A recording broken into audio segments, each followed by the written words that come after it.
dedicated to the journey of finding love again after losing your forever person. And I'm your not-so-anonymous host. So thanks for your understanding in getting the podcast out a day late this week. If you're listening after the fact, probably doesn't faze you. Either way, I was on vacation with my boyfriend, and I had to make a decision between taking time away from this vacation with him to spend many hours doing the podcast or to do it on the plane on the way home, and it seemed like a no-brainer. So thank you for your patience.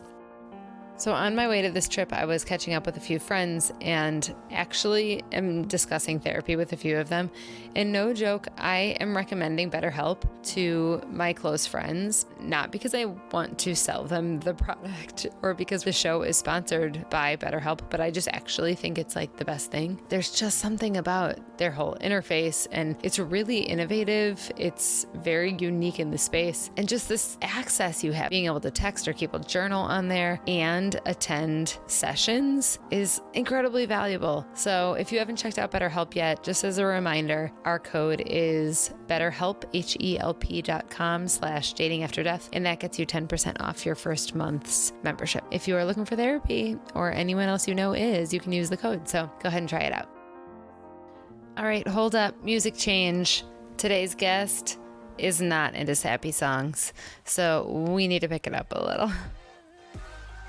I know that everybody who listens to the podcast isn't on Instagram, but you probably know that all of my guests so far, or almost all, are people that I know from Instagram. And nobody has been quite as open about her dating journey as a widow as today's guest, who is Megan from My Athleisure Life on Instagram. Megan brings such flavor to the conversation. She is a hip hop lover. She has just really shared very openly about being on the dating apps and going out on dates and meeting her current boyfriend, who is affectionately known as Pony.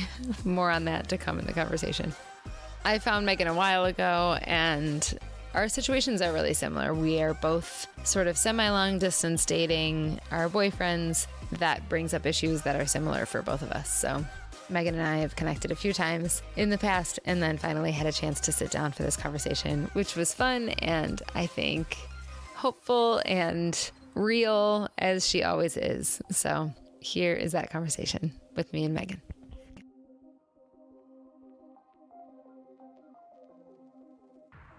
Hi, Megan. Hi. So first of all, I feel like you and I are like on a very similar path in our dating life. And I think it was when you first made announcements about Pony, or like sort of teased that this was happening. I was like, oh, because you have a very large following and you were just like super out there about it, which I have so much respect for. Oh, thank you. So this is why I was like, I'm going to need to talk to Megan if she'll do it. Yeah. So I'm so glad. I know. I think we were both planning trips with our boyfriends at the time, or I was debating it and you were debating like Dubai, and we were like, just do it. Just do it. Yes.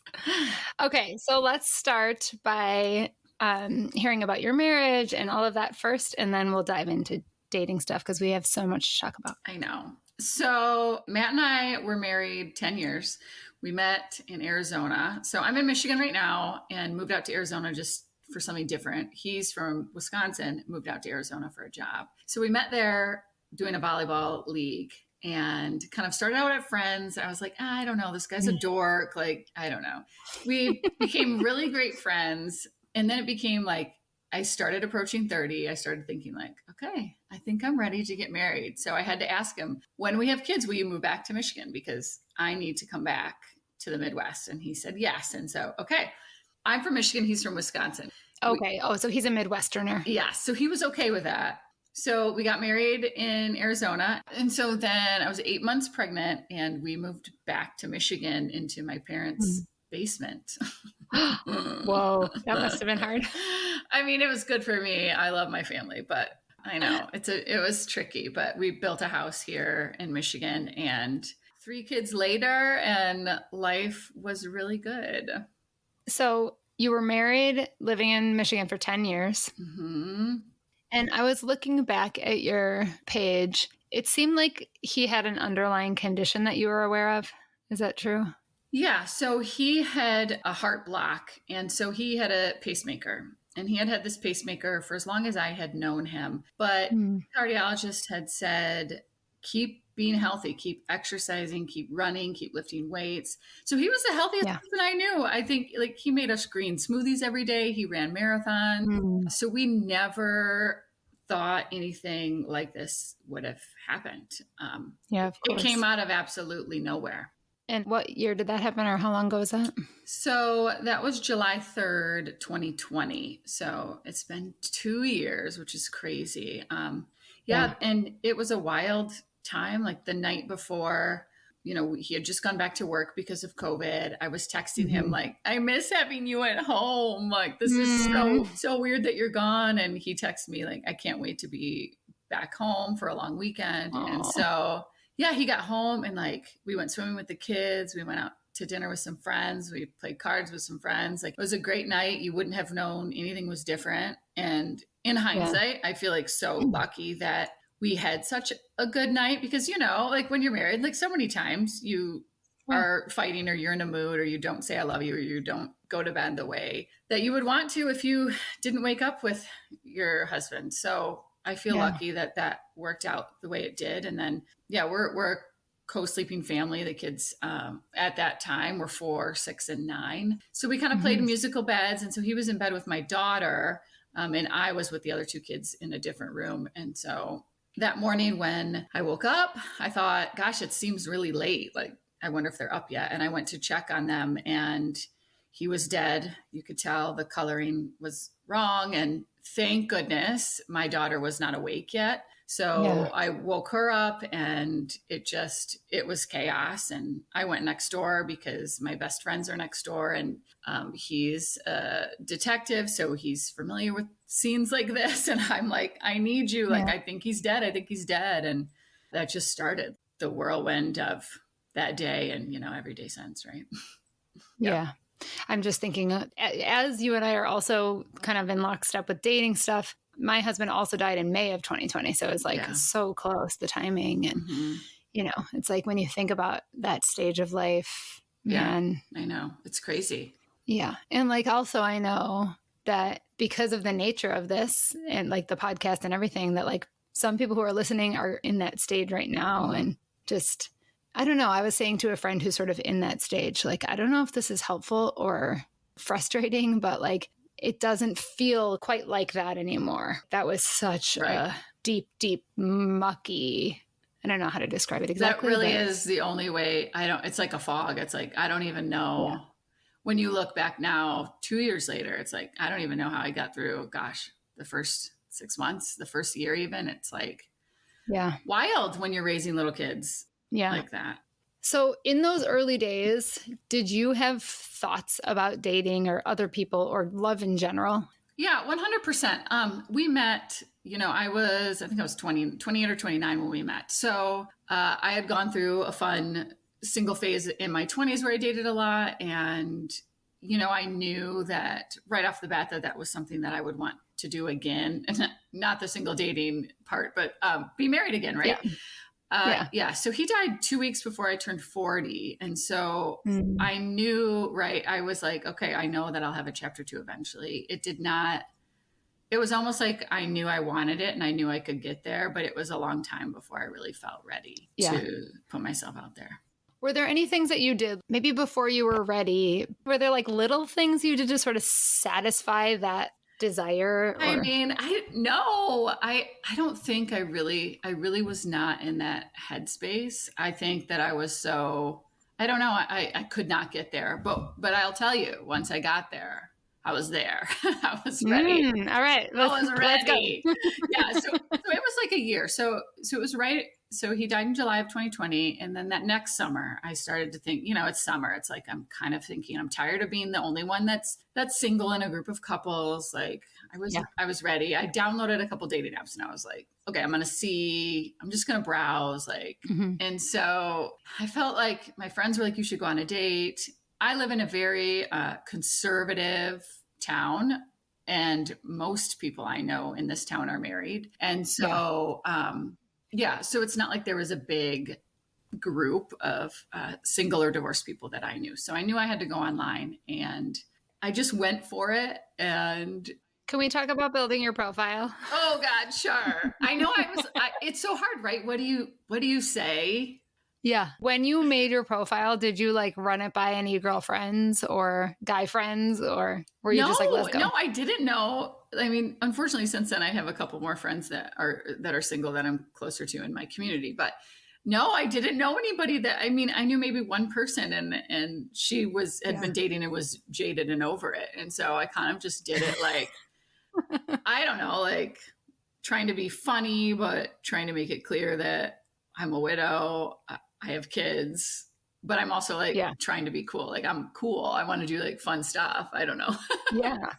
Yeah. You want to be like, I'm a catch. I'm fun. And I'm fun. And I'm a widow with kids. Yeah. Right. It's fine. Yeah. I have this cousin who has dated for a long time. She's the same age as us. And she was like my go-to person. I started calling her Coach Cuz because I would like send her screenshots of my profile and be like, I need help. I have no idea what I'm doing. And I know, it's so awkward. Like, you know what you're doing. It's normal in your 20s. And when you're like 40 and trying to do it, it's like, what the heck? I don't know. Were you online dating in your 20s? No. I was in Scottsdale, Arizona. So there was a big single scene, and we were still going out to bars and stuff. So no. Yeah. And when you're in your 20s, you're just like surrounded by other single people in their 20s. Yeah. Not so much anymore. So different. Yeah. So how did the online dating world go for you? It was actually pretty good. I had low expectations. The first date, I freaked out. I knew that it was going to be bad. I was like, I can't wait till I find this guy that seems like my perfect guy, because I'm going to bomb this, right? This is going to be bad. And it was bad. I was so nervous. I talked his ear off. It was so awkward. I don't know. It was just, I mean, it wasn't awkward, but it just was like, I can't believe I did it. But it was one of those things like I had to get it done, like get it out of the way. Yeah. And I'm like, okay, now I can do it. And we did not go out again. I think we text like 1 or 2 times afterwards. Yeah. Did you do drinks or dinner? We got drinks, and then we went to like this comedy show. I mean, it was fine. It was just like, I don't know. I wish the poor guy was probably like, whoa. Also, I feel like a comedy show is a lot of pressure, because it's like, do you think the same things are funny that I think are funny? And all right. And like, that was a commitment. Yeah. And it's just awkward, right? Do you kiss? Do you not kiss? Like, do you text afterwards? I don't know. Yeah. Yes. So did you kiss? No. Okay. No, I was too nervous. I just had to get the first date out of the way. So yeah, he was a great match for the very first date I had to go on. Perfect. Yes. Okay. And then after that? After that, I dated a lot. Okay. A lot. Like a lot. Good for you. Yeah. I mean, it was fun. I think my friends, like I started the nickname thing because my friends, like they couldn't keep it straight. And I'm like, this is so-and-so, this is 6'9", this is Pony. And to talk about like each of these guys.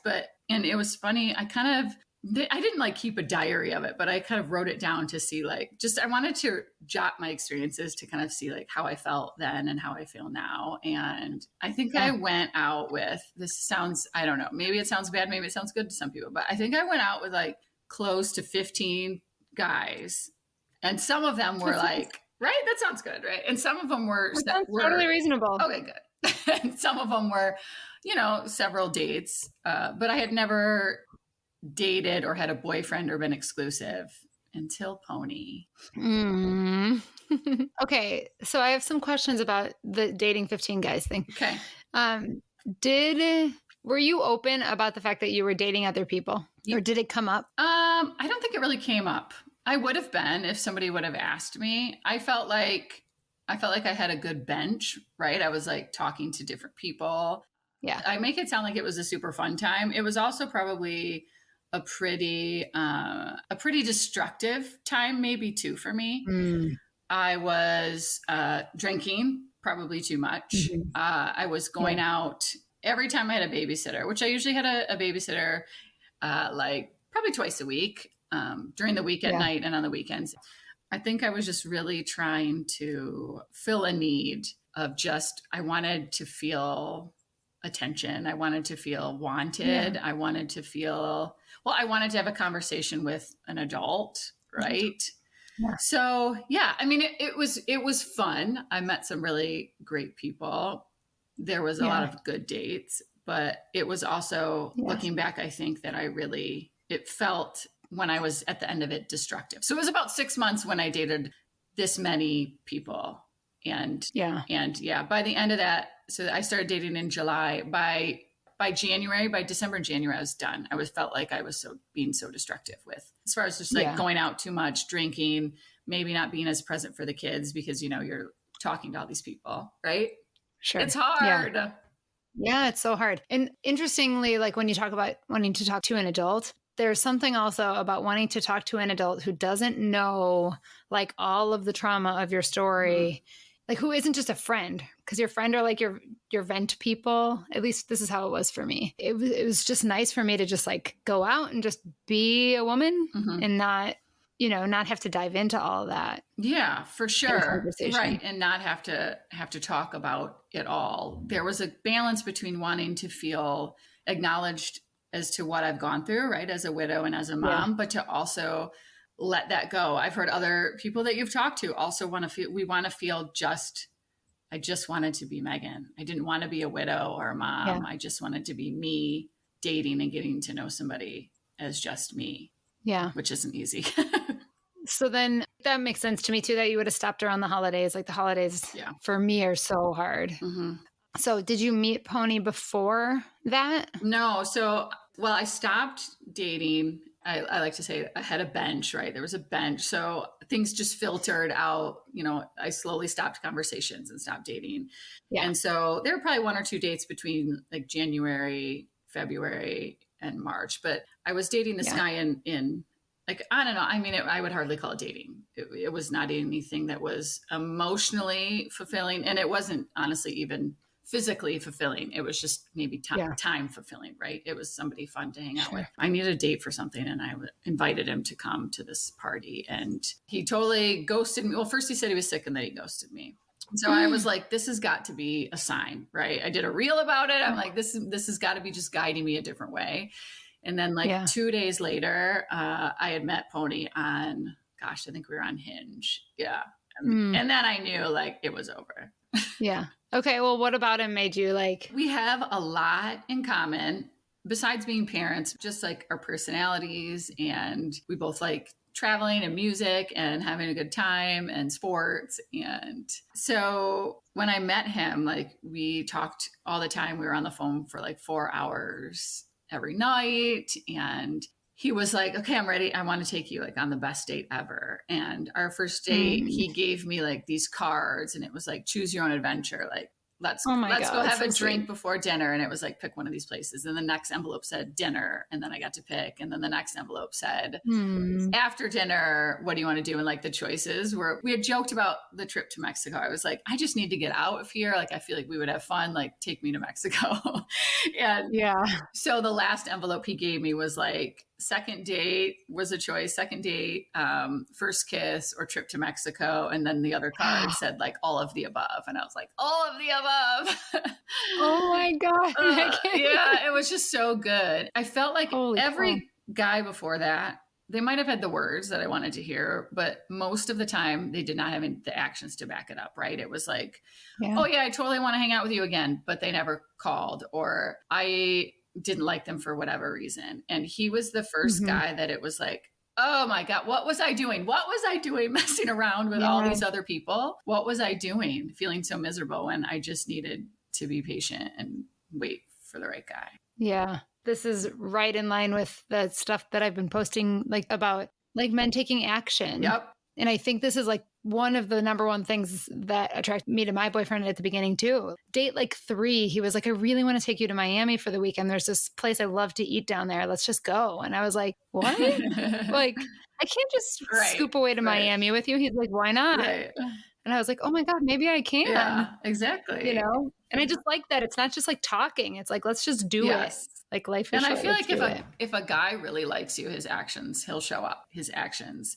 So when you really like somebody, in hindsight, it probably felt like I really liked a couple of those guys. And it was like why are your actions? You're not showing me that you like, even though you might say that, it's like, I need to just see your actions are just not, you're not there. Yeah. Well, Pony set the bar pretty damn high for a first date. I know. With the choose your own adventure. Oh, and I have to tell you something else, because I feel like listening to your podcast, and so many people share different stories about this, that I feel like the different thing about Pony and what I think when we're dating as widows, we want to be acknowledged, right? As a widow, that's a tricky thing, right? How do you bring it up? How do you talk about it? And we were like 2 hours into the date, and he had not mentioned me being a widow at all. Like, he had not asked about it. He had not.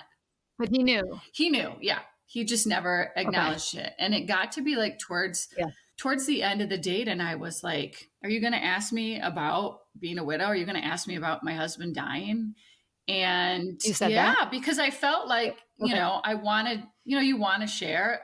There was a variable amount of what I would share at certain dates. Some dates I would share a lot about the whole story, and others it would just brush the surface. But I was so used to talking on it on every date, or at least bringing it up, that I was really surprised that he didn't bring it up. And it made me mad, right? Because Matt was such an important part of my life. This is obviously like such a huge thing that I've gone through, and I want to talk about it, or I want you to acknowledge it, right? And so after I said that to him, he had said to me, I do want to know all about that, but I'm here to know you, and I want to know you, and I'll unwrap all of that with you later, but I want to know you. And at first I was like, but that is me. But I don't know. In hindsight now, I really appreciate that he said that he acknowledged that he wanted to know me. And that was okay to not have to talk about it. It was okay, which was weird. Yeah, I really appreciate you bringing that up. I think that there's like this tendency for us to really want people to do the right thing right away, or to like be everything that we want them to be right when we meet them, you know? And it's like, this is a very tricky situation we are in, and to be dating. And like, even with my boyfriend, I find, you know, sometimes I just have to say to him, I need you to ask me more about him. Or I need to be able to just vent to you tonight about this. But like, they can't be in our heads. I don't know. I just like that you're saying, like, it's a process. Yeah. And nobody's going to be perfect. And I think I do the same thing with Pony. And I say, like, this is what I need from you, because gosh, we half the time we don't know what we need. We don't know what we need our friends to do. Yes. Like, we don't know till you're in it. And I'll do the same thing. And I feel like I just want to tell everybody, right? The right guy will hold space for you, and the right guy will let you cry about your husband that's dead. And and like you're saying, we don't even know what we need, and it changes all the time, right? I know. So I've thought a lot about how, like, it is actually pretty tricky to be dating me, just because I'm all over the place all the time. Yeah, I am too. But the right guy is out there. I feel like Pony's been so good with stuff like that. And I'm like, I can't imagine, especially with like jealousy stuff. I think that's so tricky. And, you know, I can't imagine walking into somebody's house and seeing pictures and knowing that person's always going to be in our lives. Yeah. It takes like a confident person to be able to do that. 100%. How did he get the nickname Pony? I feel like I missed that story somewhere along the way. Oh gosh, he hates it. No, he doesn't hate it. He hates the nickname? Well, okay. So there's been a few times when he's spent time with me that somebody's actually said, like, is this Pony? And he's like, oh my God. Yeah, that's funny. So when we were first talking, we were talking about how we love like old, like 90s and 2000s, like rap and hip hop and R&B or whatever. And he, oh God, he hates this story. And he was like, you should see this dance I have to Genuine's Pony. And I was like, well, I'm going to need to see that. And so then I was like, nickname is Pony, whatever, not realizing that it would stick. And then whenever I say Jason, everyone's like, who's Jason? I'm like, fine, we're just going to keep calling him Pony. I don't know. He's like, whatever. I mean, the funniest thing to me about that being his nickname is I have this vision of him like doing this dance, even though I didn't know that story. I just like picture him like galloping around a room. It's not a gallop. Like, do you even know what Genuine Pony song is? No. Okay. Oh my God, look it up. It's like a sexy song. Come on. Oh, so it's a sexy move because I'm picturing a gallop around the room swinging a lasso. No, it is a sexy song. Oh my gosh. You've never seen Magic Mike? What's wrong with you? No. Oh, Lord. I know. Okay. Okay. Although Now that you're saying this, Leon Bridges does a version of this song of Pony. It's like all coming together in my mind. Do you know Leon Bridges? He's amazing. He's like old Motown, but today. Okay, it's like soul music, really. Okay, I'll send you the link. Can you please? But you're right, it's very sensual. Okay, you need to lead into this podcast playing the Genuine song so that, you know. I would love to, but I can't, you know, because podcasting rights. All right, well. Unless I get Genuine's approval. I don't think he's going to approve, but listen to it. Okay, well. Galloping around, what is wrong? He showed me the dance in Mexico, okay? It's very nice. It's a good dance. It's all right. That was a nice little image. Sidebar. Hilarious. Okay. So this is a more serious question, but is there something about him? And I think I've asked a few people this because I feel like I can pinpoint it in my boyfriend. Like, is there something that happened in his life that made him like, sure, I'll date a widow? Gosh, I don't know. I mean, he's been divorced twice. So I think that he's, I don't know. He's a therapy person. He believes in working on himself. He did a lot of that before we met. So I think that he is a really good listener and is really supportive. So sometimes I think he was probably like, oh, sweet, I'm not going to have any baby daddy drama. Like, this is perfect. And I'm like, if you only knew. It's way worse than an ex-husband. How do you feel like him having been married twice has played into your relationship with him? Well, that's hard. It's hard. Yeah. So the first time he was married is with his kids' mom, and they've been divorced, I think, like 7-ish years. And so that's fine. I have talked to her a little bit on Facebook. I have only hopes for a really great relationship with her. So it's been far removed that I feel like they do pretty well together. They seem to have a healthy relationship. I haven't seen anything negative or a red flag or would make me feel any type of way towards their relationship or her. Mm-hmm. But so he was separated when we had started dating. This was a short marriage, and they had no kids together. They had no house, so it was a pretty clean divorce, and they definitely don't speak at all. So that's felt good. So it's been okay. It's an adjustment just dealing with essentially another woman that is part of our lives. So I've talked about that recently, navigating that. And I mean, maybe I'm being naive. I hope not, but I see us all being able to spend time together and only making it. I try to tell my kids, and I want, his kids to know that multiplying love is an amazing thing. And if we can always think of what's best for them, even when it's not easy for us as adults, then hopefully that it'll be good. Are you spending a decent amount of time with his kids? I'm actually not. And so this is interesting. And I wonder if others feel the same way. And I've told him this. I was very honest with him about this in the beginning. So when I don't have my kids, right, we have our kids 24/7. So when I have a babysitter or I have a weekend where my kids are with friends or are with my parents, I don't want to be around any other kids. Yeah. And I had to be really honest with him. So the first time I met his kids, I got a babysitter and I met them. And so that was great. But I had to come to, and that was at the beginning. I'm feeling a little bit different now, but at the beginning I was like, if my parents have the kids for the weekend, I don't want to go to your house and spend time with your kids and you. Like, I don't know, that sounds really selfish, but he understood that. So so anytime that I spend with his kids, my kids are also there. So that's the way that's been working out. Yeah. And I would just want to say that, like, I don't think it's selfish. I work around this in my head a lot too. What is selfish and what is just like this season of life? Know. Like, if we had met in our 20s, we would have had like all this uninterrupted time together where we would have just been like sleeping at each other's houses and going out constantly. And that's just not life right now. Yeah.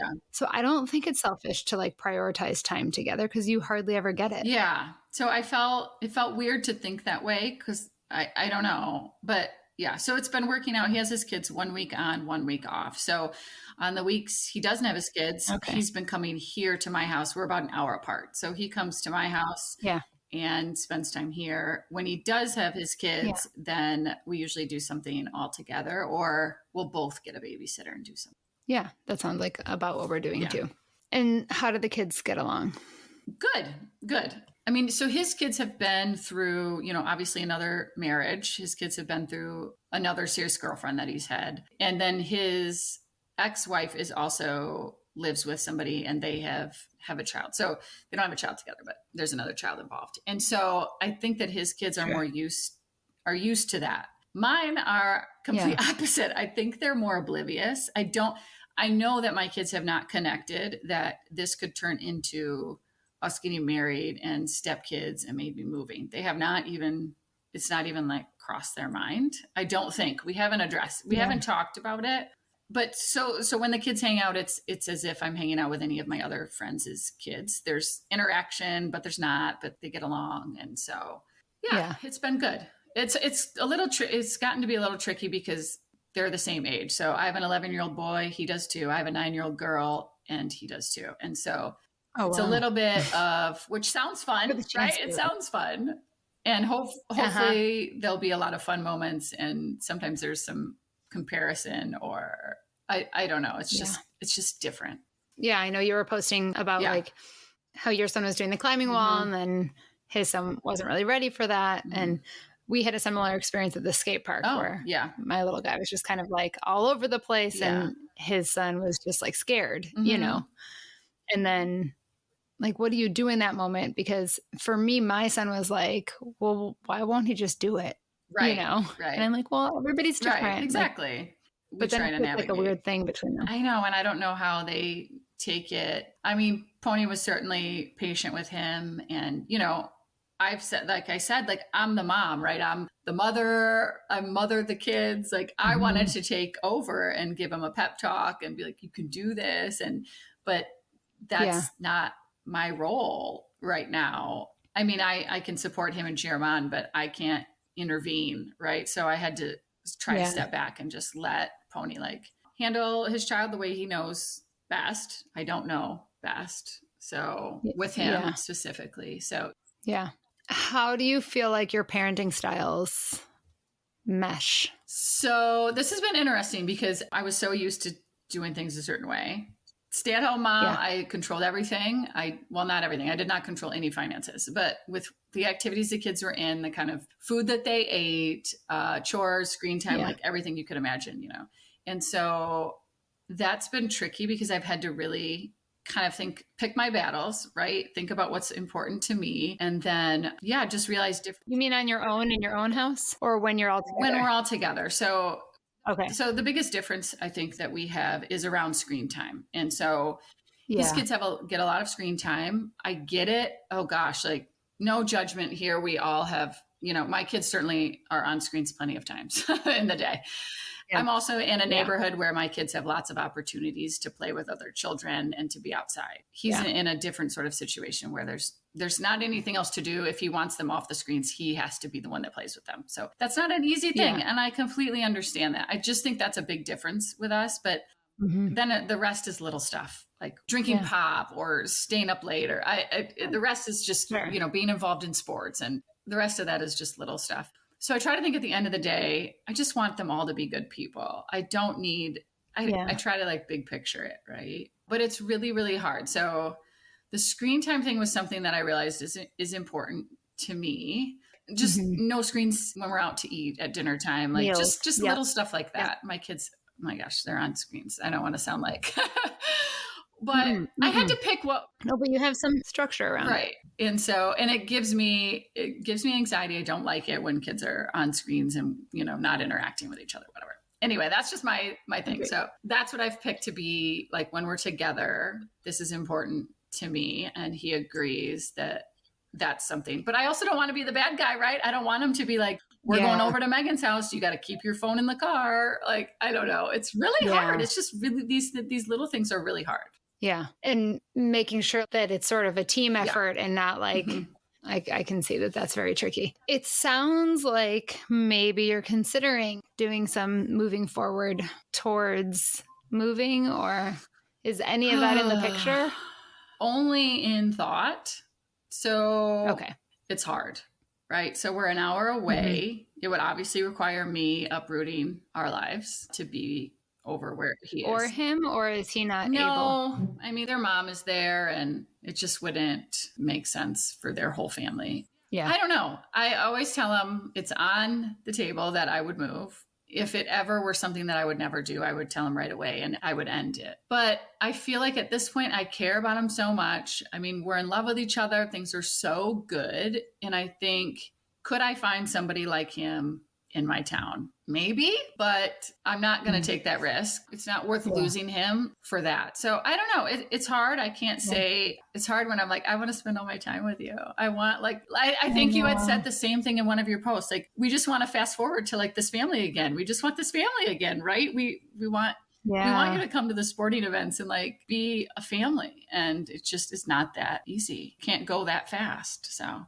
Yeah. And like, even if it does, there's just always this part of me that just wants like what I had before. Yeah. And it's never going to be that. Yeah.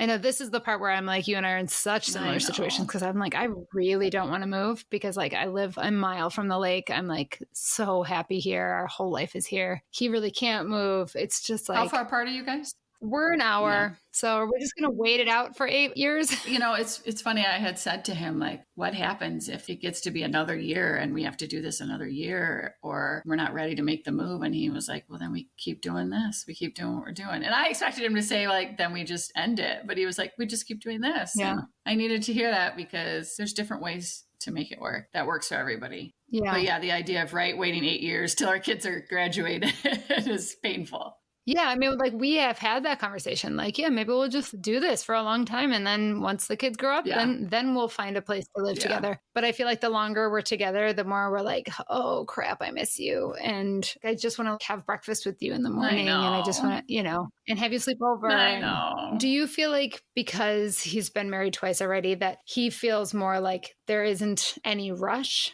to get to that? How does he feel about marriage in general, being that he's done it a couple times already? Funny enough, he brings it up. He was like, what, is this a place where you'd like to get married? And I'm like, oh my gosh, you're a nut. Like, you haven't even been divorced a year. I think he's not jaded. I don't know how he's not jaded. He's never said, I don't see a reason to get married again. He happily talks about it, which is funny to me. Good for him, right? Right. Yes, that's great.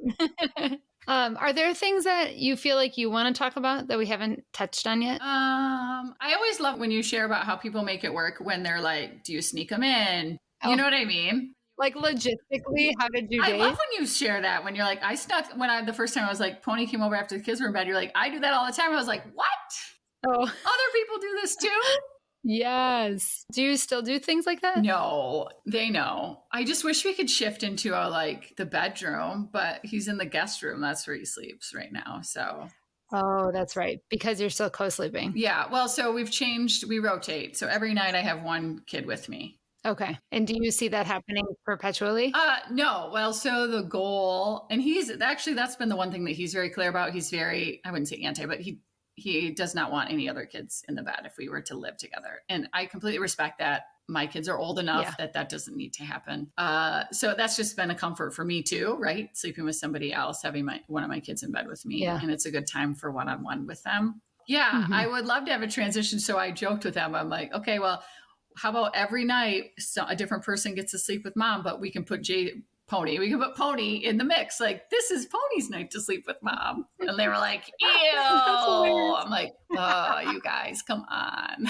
I like that approach though. You're just going to sneak it in like he's one of your kids. Like, this is his night. He's spending the night. I don't know, because I want that, but I'm sure everyone thinks not best for the kids. They're fine with him in the guest room. They don't have a problem with that. So. Yeah. Last week, there are like some things on here that I'm like, should I say this? Because at some point in my life, my kids might come back and listen to this. Right. Whatever. Last week, my boyfriend stayed and he hung out with the kids and he helped put them to bed. It was a really lovely night. Then we stayed up, right? And I closed the guest room door and I wake up before they do. So I closed my bedroom door after I got up. So they just assumed he was sleeping in the guest room. They were like, is he there? And I was like, It's just like, you know the rhythms of your house, right? Like they don't ever come into my room in the morning. So, and my kids don't wake up. So I'm sure I could move them, or I could spend the night in the guest bedroom with him and they probably they wouldn't wake up and know that, but I don't know. Maybe that's your next step. So tricky. Probably is, but that bed's really small and he'd be like, you can go to bed now. You can get out of here. Oh my gosh. It's also tricky. I know. Yeah. But you're making it work. Yes. And you seem really happy. Yes. We're all going on a trip to Universal Studios in Florida in 2 weeks. The kids all the kids. This is going to be a big deal. Yeah, we'll see. We'll see how it goes. I do have this question for you about having so many eyes on your life. What has been the response to sharing openly about Pony or Jason? I know. Most really supportive. The people that haven't been supportive or have had comments maybe that, and some comments are trying to be helpful, but I think that those comments come from people that have not walked in our shoes. And so I take it with a grain of salt. I appreciate others' input. I remember I had asked a question about like, what did if you went through this with your parents, what did your parents do and what helped you? That was really interesting. I feel like it's just been way more good than anything that's negative. Yeah. And I'm trying to be the one that's open enough to share the hard stuff. It gets hard, right? With another person and kids that are mine. So I try to keep their privacy like you do. But he's also not on Instagram. So I don't have to. I mean, maybe he goes on once in a while if he's curious. But for the most part, he's not on Instagram. Yeah. So I don't think he really cares. Yeah. So it's been good. I feel like it's a great community that we have. And you don't feel alone and you can inspire people that are brand new to this like we were, and we can bounce stuff off each other. I'm really thankful that you're sharing so openly about it because I want to be doing that, but for his sake, I won't because there's a lot there, especially with his faith community and the culture that he comes from and all of that. It's just really tricky. So I'm just like, I'm so glad that you're doing it because the process in itself is so good for people to see and the hard stuff. And you're so honest and raw about it. And I don't want to be the one that doesn't share it and then just shares like, look at our happy family when there's so much that goes on. And there's nothing wrong with doing that because, not everybody wants to put their shit on the internet. That's fine. Yeah. But I don't know. I always feel inspired by people that are raw and real and vulnerable. So I try to be that as much as I can. You're rocking that for sure. Thanks. Okay, so we know you did online dating and you used Hinge, which is where you met Pony, and I also met my boyfriend, so this is like a plug for Hinge. What else did you try? Bumble, and then I was on Tinder for 2.5, but it was so creepy. What do you mean you were on Tinder for 2.5? It was like, do you want to hook up? Like, what are you doing tonight? And I'm like, I'm not going to do anything with you tonight. I don't know. Did you ever try this thing with Tinder where you're out and you were trying to find somebody in your vicinity to meet with? I don't know. I feel like when Tinder was new, that was like what you were supposed to do with it. I'm like, do people do that? No, but I did go to the bigger city that's closer to me. And then I would find like the guys that only wanted to date people in that city. Yeah. Like, I think because Pony and I are so far apart, I was in the city that was closer to him. And that's how he was able to find me because he wouldn't have, because I was too far away outside. Okay. I got you. And you did put your widow status on your profile? Yes. Okay. Yep. Do you remember what you said? I think I made a light of it. I think I was like, and my husband is dead and I have 3 kids, or like something that I kind of was like, wrote it off to not be serious. I don't know.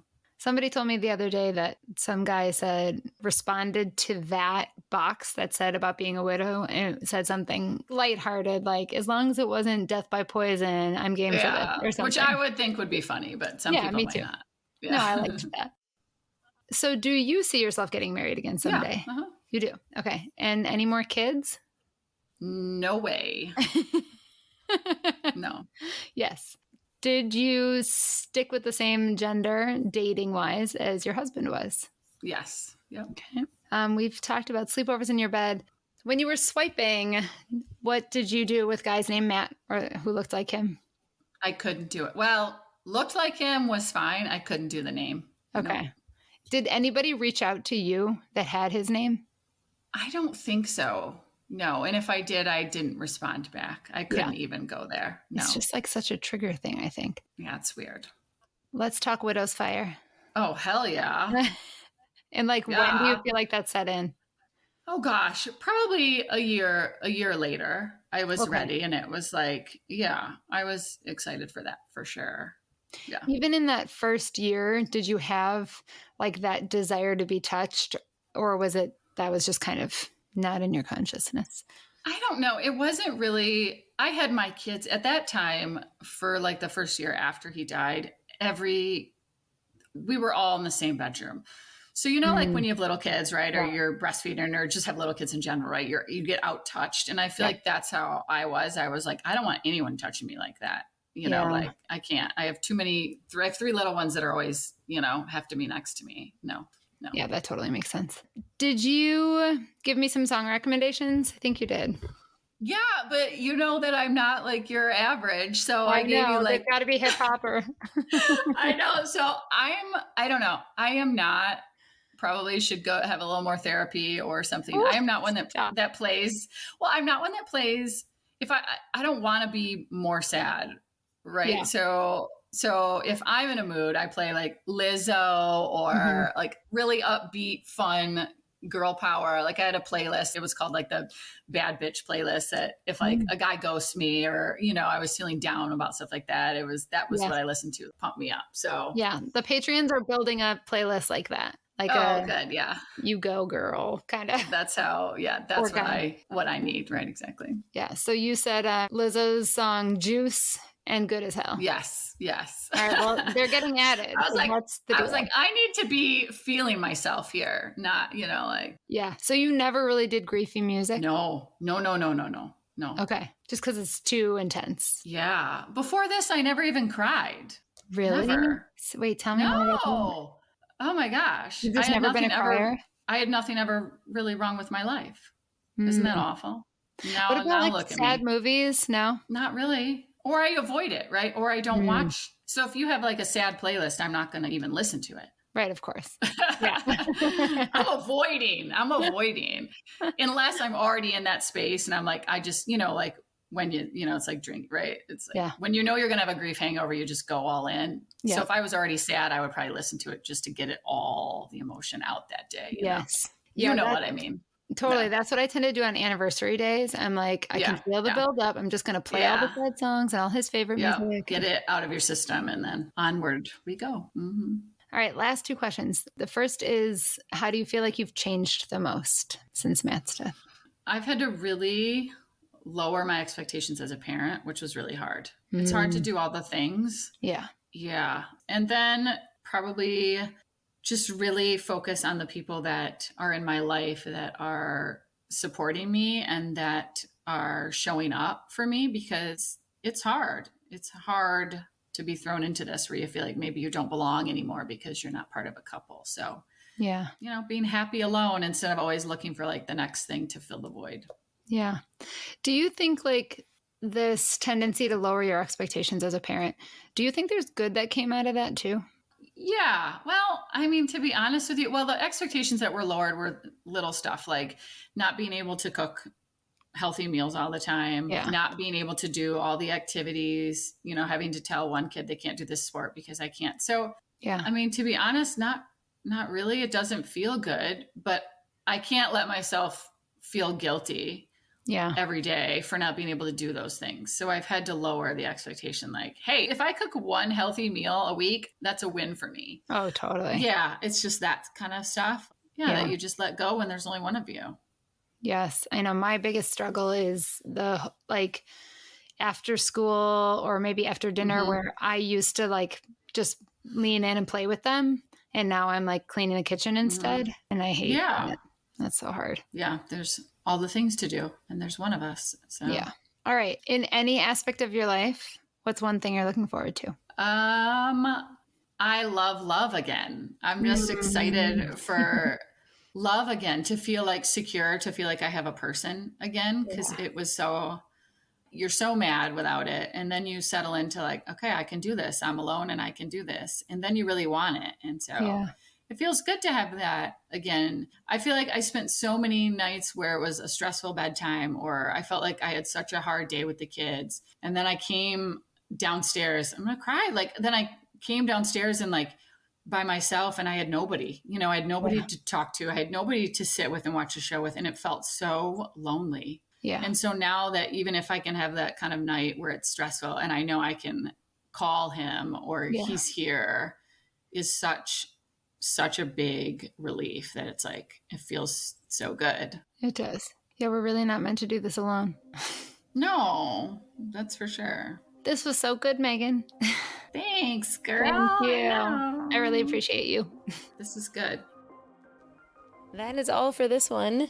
If you are a regular listener and you've been enjoying the podcast, or maybe it's your first time hearing it, and you would be willing to give a review on Apple Podcasts or some stars on Spotify, all that stuff goes such a long way towards supporting the show. One other way is through Patreon. So that is patreon.com/datingafterdeath. You know, it's a little bit of money every month, $5, $10, $15. It's up to you. And I give a little something back in return. Really, it's just a way for you to ensure that the show goes on. So I don't have to go back to working full time and stop doing the show.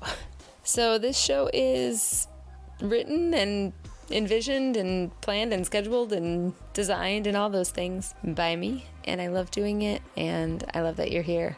I will see you all next week.